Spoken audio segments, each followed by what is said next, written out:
दोस्तों, आज की हमारी इस वीडियो का शीर्षक रहेगा भारत निर्वाचन आयोग।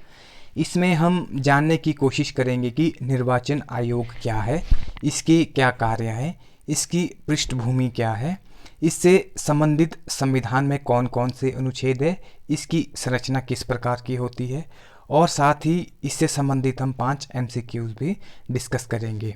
तो शुरू करते हैं आज की वीडियो। सबसे पहले हम देखते हैं कि निर्वाचन आयोग क्या है। इसे चुनाव आयोग के नाम से भी जाना जाता है। यह एक संवैधानिक निकाय है जो भारत में संघ और राज्य चुनाव प्रक्रियाओं का संचालन करता है। लोकसभा, राज्यसभा और राज्य विधानसभाओं, राष्ट्रपति और उपराष्ट्रपति के चुनाव का संचालन भी यह करता है। नेक्स्ट देखते हैं इसके कार्य कौन कौन से हैं। सबसे पहला कार्य है, यह भारत में लोकसभा, राज्यसभा, राज्य विधानसभाओं, राष्ट्रपति और उपराष्ट्रपति के चुनाव की संपूर्ण प्रक्रिया का अधीक्षण, निर्देशन एवं नियंत्रण करता है। यह आम चुनाव या उपचुनाव कराने के लिए समय समय पर चुनाव कार्यक्रम तय करता है। यह निर्वाचक नामावली यानी कि वोटर लिस्ट तैयार करता है तथा मतदाता पहचान पत्र भी जारी करता है। नेक्स्ट देखते हैं, यह राजनीतिक दलों को मान्यता प्रदान करता है तथा उनसे संबंधित विवादों को निपटाने के साथ ही उन्हें चुनाव चिन्ह भी आवंटित करता है। यह राजनीतिक दलों और उम्मीदवारों के लिए चुनाव में आदर्श आचार संहिता भी जारी करता है। नेक्स्ट देखते हैं इसकी पृष्ठभूमि। भारतीय संविधान के भाग 15 जो कि चुनावों से संबंधित है, जिसमें चुनावों के संचालन के लिए एक आयोग की स्थापना करने की बात कही गई है।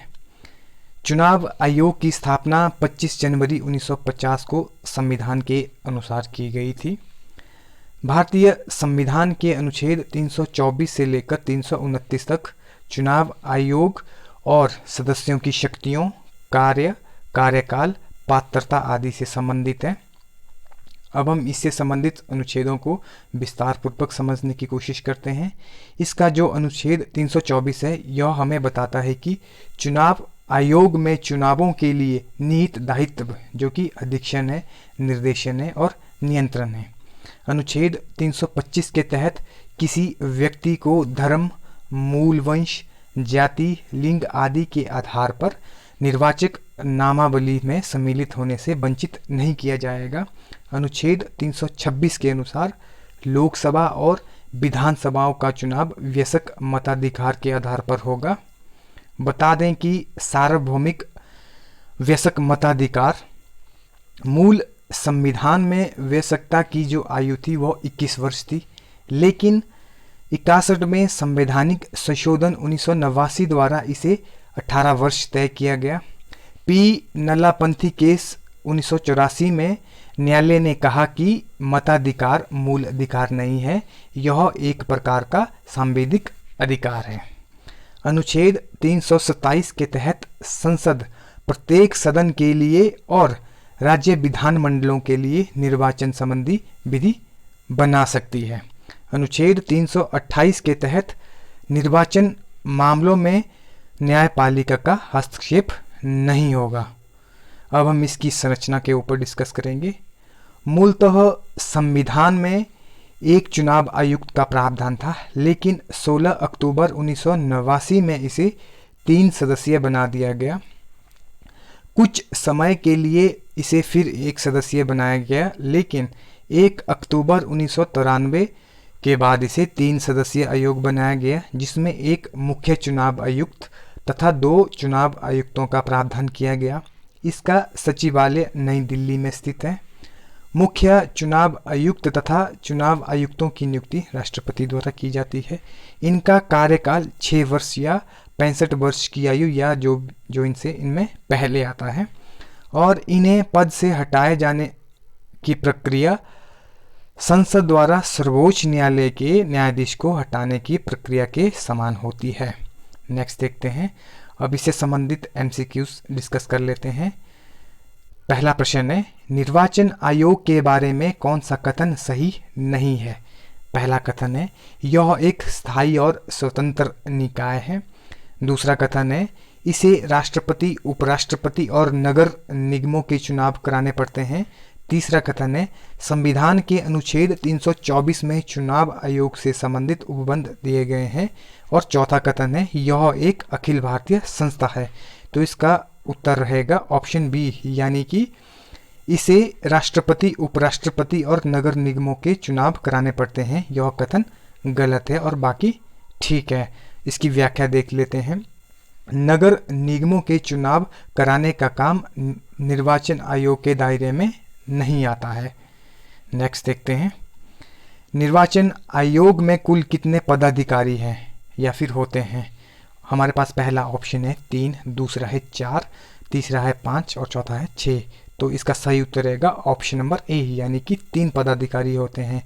इसकी व्याख्या देख लेते हैं। इसमें मुख्य चुनाव आयुक्त सहित 2 और चुनाव आयुक्त होते हैं। इस प्रकार इसमें 3 आयुक्त होते हैं। नेक्स्ट देखते हैं, निम्न कथनों में से कौन सा कथन सही है। पहला कथन है मुख्य चुनाव आयुक्त व 2 अन्य चुनाव आयुक्तों के पास शक्तियां भिन्न भिन्न होती है। दूसरा कथन है चुनाव आयुक्तों के वेतन एवं भत्ते उच्च न्यायालय के जज के समान होते हैं। तीसरा कथन है राज्यपाल निर्वाचन आयोग की सलाह पर प्रादेशिक निर्वाचन आयोगों की नियुक्ति करता है। और चौथा कथन है निर्वाचन आयुक्तों का कार्यकाल 6 वर्ष या फिर 65 वर्ष की आयु तक होता है।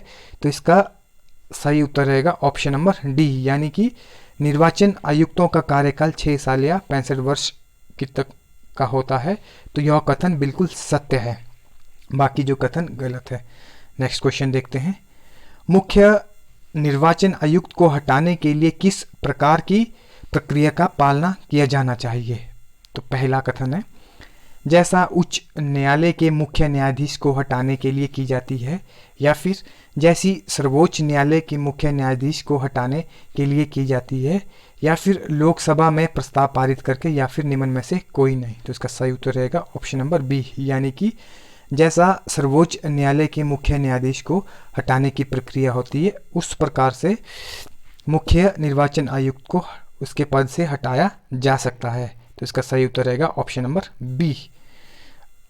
अंतिम प्रश्न है, निम्न में से किसका चुनाव मुख्य चुनाव आयुक्त की देखरेख में नहीं होता है।